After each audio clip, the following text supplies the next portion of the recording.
인도하면 100점의 길로 인도하리라. 아이셀파에서 사회역사 가르치고 있는 윤종수 선생님인 거 다들 알고 계시리라. 완전 믿어 의심치 않거든요. 반갑습니다. 자, 오늘부터 선생님하고 서술형 특강 1강 시작 한번 해보도록 하실 텐데, 자, 1강 본격적으로 들어가기 앞서서 우리 전자님들 선생님이 강좌 소개 또 열심히 찍었거든요. 강좌 소개 보시고 서술형 특강 1강 시작해 주시면 되겠습니다. 선생님이 교환 다 만들었습니다. 그래서 자료실에 올려뒀으니까 교환 다운받아서 프린트 해주시고 그거 미리 풀어보셔야 돼요. 서술형이 문제가 쉽지가 않습니다. 우리 선생님들이 서술하는 게 쉽지는 않지만은 그 쉽지 않은 부분도 연습이 돼야 되거든요. 자, 그래서 다운받아서 프린트 하시고 먼저 풀어보시고 선생님 서술형 강의 들어주시면 되겠어요. 자, 지금부터 선생님하고 신들린 듯이 서술형 문제 풀어보는 시간 갖도록 하시겠습니다. 자, 선생님이 서술형 문제 풀어드릴 때마다 계속해서 반복적으로 강조할 게 뭐냐면, 선생님이 OT 때도 말씀을 드렸는데, 자, 세 가지 선생님이 강조를 드릴 겁니다. 첫 번째는 개념 정리가 안 돼 있으면요, 서술형 문제는 사실 100점 받기 굉장히 힘듭니다. 그래서, 자, 우리 선생님들이 개념 정리가 잘 안 돼 있으면 서술형 문제 자꾸 풀려고 하지 말고요. 자, 개념 정리를 다시 한번 해보시는 센스가 좀 필요하다라는 말씀을 좀 드리고요. 자, 이 문제 풀 때 보면은 일단 기본적으로 뭘 파악해야 된다고요? 출제자의 의도를 파악을 해야 됩니다. 선생님이, 이건 선생님이 낸 문제잖아요. 그러면 선생님이 어떤 의도를 가지고 이 문제를 냈는지 출제자 의도 파악해야 되고, 학교 시험 같은 경우는 선생님이 시험 문제 출제하는 게 아니고 학교 선생님이 시험 문제 출제하죠. 이 학교 선생님이 어떤 의도를 가지고 그 문제를 냈는지 출제자 의도를 파악을 해야 되고, 자, 서술을 할 때는 어떻게 해야 된다고요?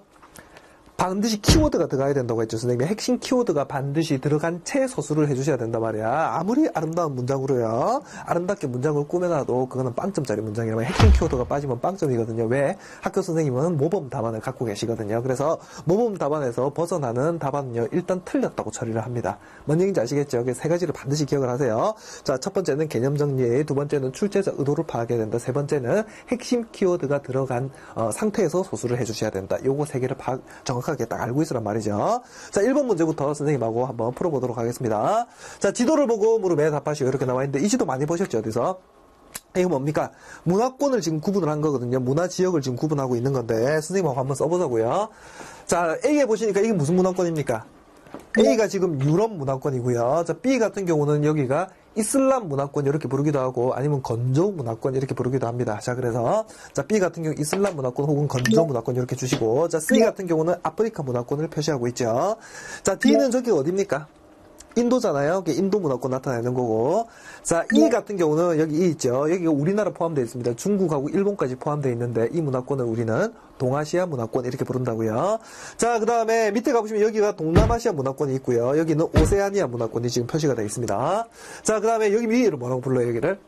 미국하고 캐나다 있는데 여기를 앵글로 아메리카 이렇게 부르거든요. 그래서 앵글로 아메리카 문화지역 이렇게 부르는 거고, 자, 이 G 있는 쪽이 여기가 바로 라틴 아메리카 문화지역이라고 할 수가 있겠습니다. 자, 위에 F 같은 경우는 북극 문화지역이다 이렇게 구분할 수 있겠죠. 자, 그래서 이렇게 기본적으로 지도를 딱 통해 가지고 문화권을 구분할 수 있어야 됩니다. 그죠? 개념 정리가 돼 있어야 된단 말이야. 이 개념이 안 돼 있으면요, 이거 지도 보는 순간 이게 뭔데? 뭐 이렇게 지도에다가 막 색칠을 해놨는데 이걸 이렇게 한단 말이에요. 이렇게 하면 문제를 풀 수가 없다니까요. 자, 그래서 이 문화지역인데 이게 어딥니까? 여기죠? 그러니까는 여기는 동아시아 문화지역. 동아시아 문화지역의 공통적인 문화 요소를 3가지 이상 서술하시오 이렇게 나와 있습니다. 자, 요거는 이제 예전에 이제 중국 중심으로 해가지고 문화권이 형성이 됐는데, 그래서 동아시아 문화권이 형성이 됐잖아요. 자, 중국으로부터 뭐가 넘어왔습니까? 한자가 넘어왔고요. 그 다음에 유교가 넘어왔고요. 그 다음에 중국으로부터 불교가 넘어왔잖아요. 물론 인도에서 만들어졌지만, 자, 그게 중국, 한국, 일본 쪽으로 넘어왔습니다. 그래서 불교 문화권. 그 다음에 전부 다 뭐 사용합니까?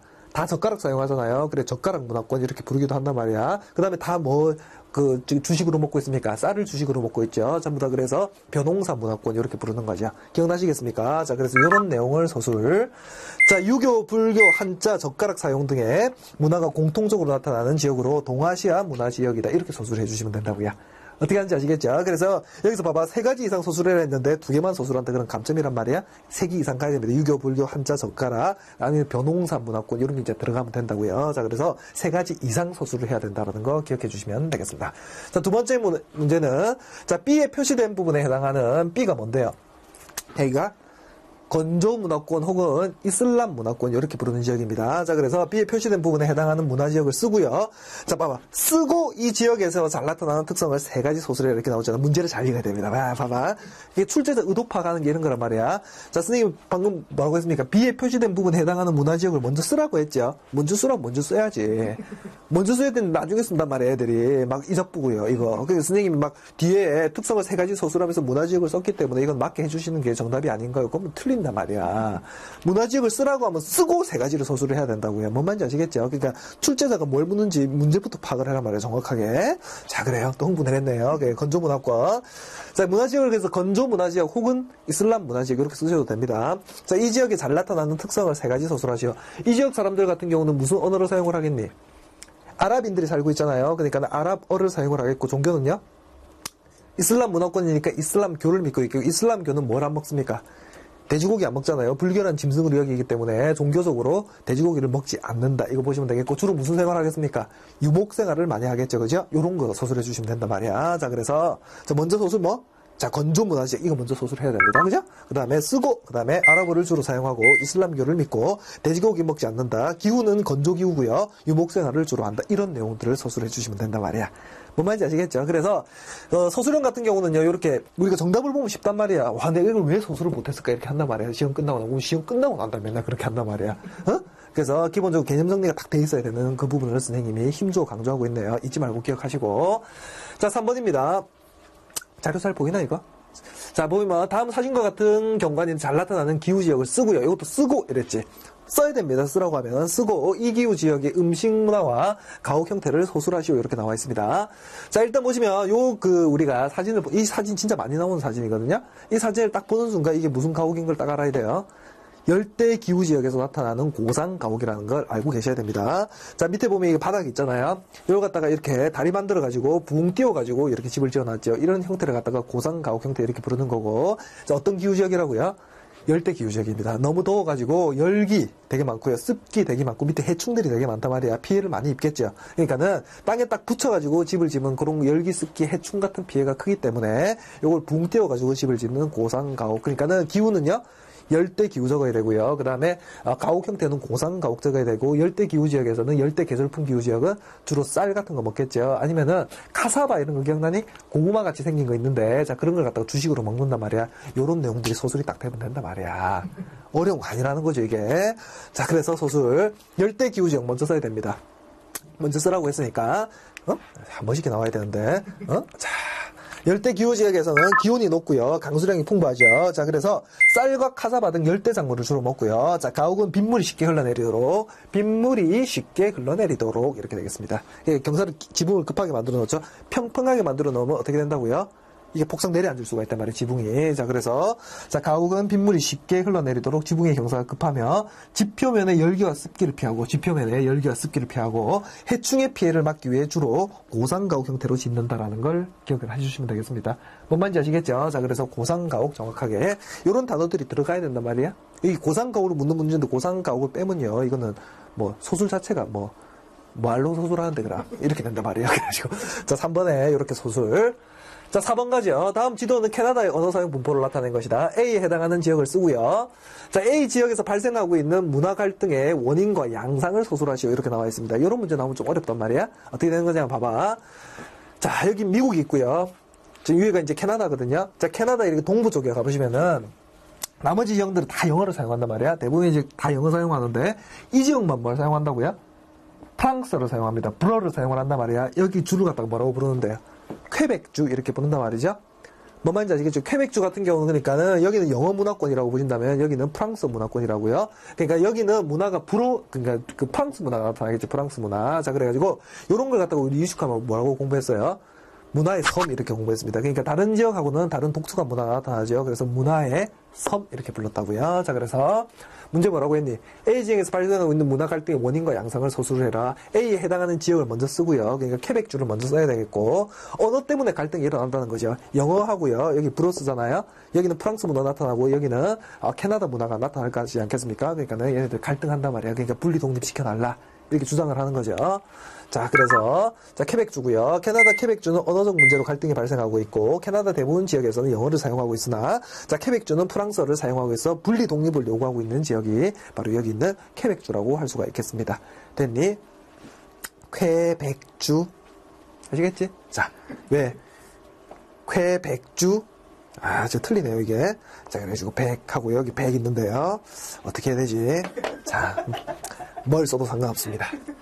됐죠? 원래 영어나 뭐 불어 같은 거 이런 거 한국말 번역한 거는 이나 이 상관없습니다. 제가 그래서 선생님이 일부러 이렇게 두 개 적어 놓은 거죠. 나도 잘 모르겠거든. 어떻게 적어야 될지. 자, 그래서, 자, 케벡주. 여기는 백이 또 일어났네요. 일관성이 정말 없네요. 자, 그래서 이렇게 서술. 자, 5번입니다. 동남아시아에 대한 다양한 종교 문화가 공존하게 된 원인을 아래 지도를 보고, 자, 문화 공존입니다. 이게 그죠? 동남아시아 지역 같은 경우는 문화 공존이 나타나는 지역이라고요. 여러 그 지역의 문화들이 공존하는 지역이라는 거죠. 자, 그래서, 자, 원인을 아래 지도를 보고 지리적 위치와 관련해서, 자, 여기서 지리적 위치하고 관련해서 서술을 해라. 그러면은 지리적 위치하고 관련해서 서술을 해야 됩니다. 반드시.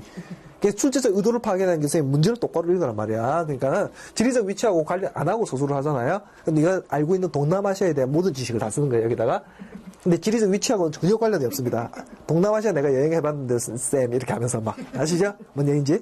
와 내가 동남아시아 여행해봤는데 필리핀 세부 죽이더만 이렇게 하면서 막 쓰고요. 태국 갔는데 쌤이 후아인 가봤거든요. 태국 후아인 갔는데 엄청 좋던데요 선생님. 왜? 빵점 이렇게 돼 빵점. 뭔 소리야 그게? 자, 소설에 봐봐.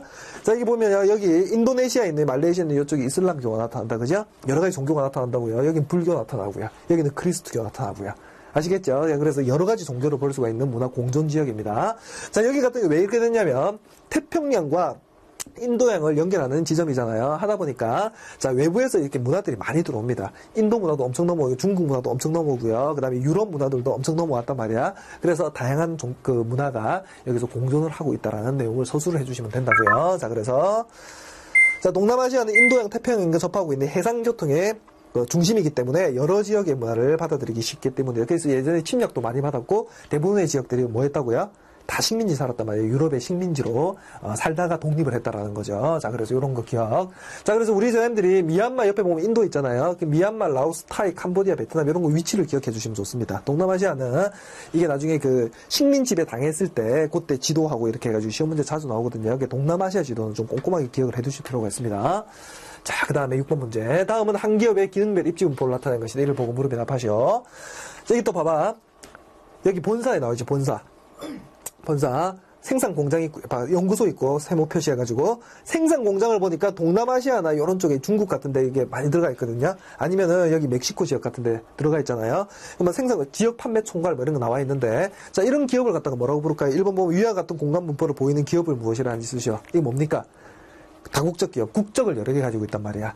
아시겠죠? 그러니까 넌 본사는 본국에 있겠죠. 우리나라에 지금 표시되어 있는 거 보니까 느낌이, 그죠? 삼성 같은 느낌 듭니다. 그죠? 삼성 아니면 LG 이렇게 되겠죠. 그죠?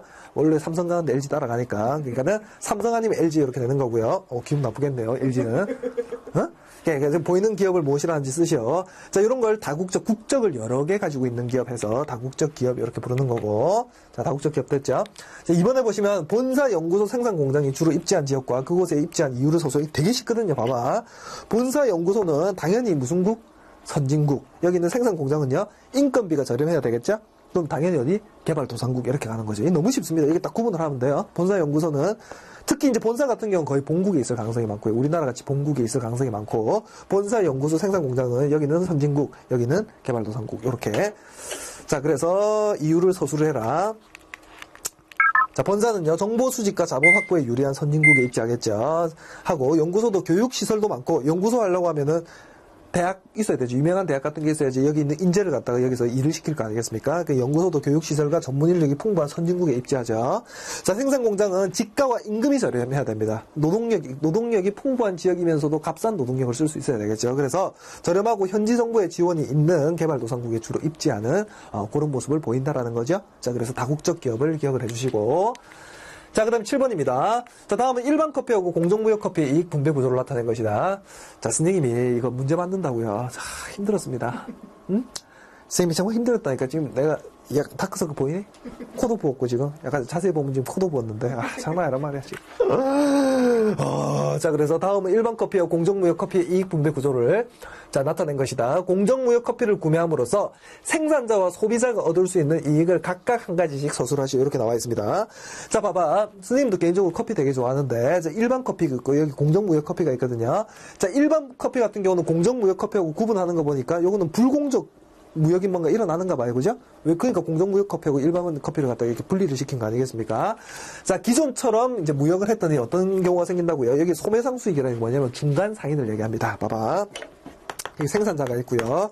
여기 소비자가 있겠죠. 우리가 소비를 하고 생산자들 같은 경우는 주로 저기 개발도상국에 있는 그 농민들이라고 보시면 되겠습니다. 근데 여기서 누가 낀다고요? 중간에? 중간 상인들이 이게 소매상에 딱 낀단 말이야. 자, 그래서 여기서 엄청나게 돈을 갖다가 많이 먹는단 말이야, 여기서. 뭔 말인지 아시겠죠? 생산자들이 이렇게 해가지고 생산을 해내잖아요. 그러면 중간 상인들이 엄청 돈을 많이 먹고요. 소비자한테 이렇게 오게 된다는 거죠. 됐니? 그럼 생산자들한테는 제대로 된 수익이 안 돌아간다는 거야. 이게 그 그림입니다. 그 소매상 수익이 94%잖아요. 여기 농민 수익 뭐 0.5%밖에 안 됩니다. 그러니까는 여기 있는 개발도상국에 있는 생산자들 같은 게 어떻게 된다고 농민들 같은 경우는 자기가 혼자 일해가지고는 가족을 먹이 살릴 수가 없겠죠. 그러니까는 애들을 일시키고요. 그 다음에 자기 와이프 일을 시켜야 되고요. 이렇게 되는 거죠. 그러니까 아동과 부녀자 노동 착취 같은 게 막 일어난단 말이야. 먹고 살기 힘드니까. 자, 이거는 굉장히 부당한 거 아니겠습니까? 그래서 공정무역 거래를 하자. 이렇게 된 거죠. 공정무역 커피 같은 경우는 중간 상인이 최대한 이런 일을 못하도록 만들자. 중간 상인을 살짝 빼고요. 여기다가 사회적 기업 같은 걸 넣는 거죠. 아시겠습니까? 우리나라 같은 경우도 공정무역 커피 같은 게 많이 나온다고 했죠, 요즘 들어서. 자, 이게 소매상 수익을 줄이고 농민 수익이 많이 돌아갈 수 있도록 만드는 거, 이게 바로 공정무역입니다. 자, 그래서, 자, 생산자와 소비자가 얻을 수 있는 이익을 각각 한 가지씩 서술하시오. 이 중간 상인이 끼면 여기에 다국적 기업 같은 게 들어가거든요. 자, 그러면은, 그 커피 같은 거 생산할 때 뭘 많이 쓴다고요? 친환경적이지 못한 생산도 굉장히 많이 합니다. 뭔 말인지 아시죠? 막 이렇게 유전자 조합 같은 거 시키고요. 유전자 재조합 같은 거 시켜가지고 GMO 커피 같은 거 막 만들어내고 난리다 말이고 뭐 카페인 같은 거 없애버리고 막 한다는 거죠. 그래가지고 다량 생산하기 위해서 막 엄청 이상한 짓을 많이 한다는 거죠. 그게 그러니까 친환경적이지 못하겠죠. 근데 만약에 공정무역 커피 거래가 되면요, 친환경적으로 바뀔 수가 있단 말이야. 뭔 말인지 아시겠죠? 그 개발도상국에 있는 생산자들은 막 그런 거 많이 뿌리고 그렇게 안 할 거 아니겠습니까? 그러니까 친환경적으로 많이 바뀌어간단 말이에요. 이런 내용입니다. 자, 그래서 생산자는 유통 과정에서 중간 비용을 줄여 그 차익을 개발도상국 농민들의 수익으로 돌려줄 수 있고, 자, 소비자는 일반 커피와 비슷한 가격으로 친환경적으로 생산된 제품을 소비할 수 있겠죠. 자, 그러니까는 이렇게 생산자하고 소비자한테 돌아가는 이익이 될 수 있다는 거죠. 공정무역 커피. 자, 그 다음에 다음 지도를 보고 물음에 답하셔. 자, 이거 점 찍힌 지역을 보시면요. 자, 우리가 신안군 중도면 요거 일단 집중을 좀 해야 됩니다. 신안군 중도면 여기다가. 여기 같은 경우는 아시아 최초로 지정된 무슨 시티? 슬로우시티입니다. 여기가 슬로우시티. 아시아 최초로 지정된 슬로우시티란 말이야. 이 최근 들어가지고 예능 프로 같은 것도 여기 가서 막 하고 하잖아요. 중도면 간 예능 프로가 있던데 최근에 보니까. 어쨌든 그래서 여기 지금 빨간색 점 찍혀 있는 데가 전부 다 슬로우시티가 되겠죠. 자연, 환경, 인간이 조화를 이루는 도시를 얘기합니다. 뭔 말인지 아시겠죠? 그래서 위지도가 제시하고 있는 것을 쓰고 표시된 지역들의 공통점 쓰고 표시된 지역들의 공통점을 소술해라. 쓰고 슬로우시티 이렇게 쓰고요. 자, 자연, 환경, 인간이 조화를 이루는 도시들이 표시가 돼 있단 말이에요. 여기에. 자, 요렇게 소술. 자, 그 다음에 다음 그림을 보고 물음이 대표래요.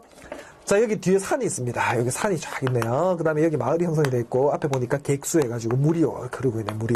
됐니? 그러면은 등 뒤에는 산이 있고요. 배산. 됐죠?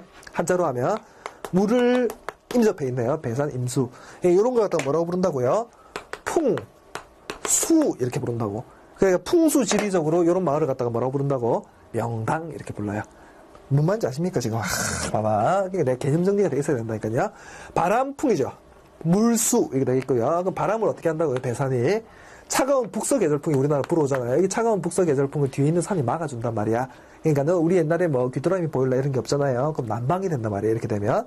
자, 그 다음에 우리는 당시에 농업용수, 생활용수 이런 게 있어야 되잖아요.